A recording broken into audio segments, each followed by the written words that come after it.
اگر آپ سیدھے راستے سے بھٹک جائیں یا نافرمانی پر آ جائیں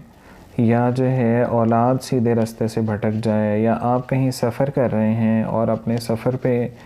کسی راستے میں بھٹک گئے ہیں، راستہ بھول گئے ہیں اور آپ چاہتے ہیں کہ میں سیدھے راستے پر آ جاؤں، تو اس کے لیے سورہ صافات ہے، اس کی آیت ہے وَهَدَيْنَاهُمُ الصِّرَاطَ الْمُسْتَقِيمَ۔ اس کو 313 مرتبہ پڑھیں تو انشاءاللہ وہ سیدھے راستے پر آ جائے گا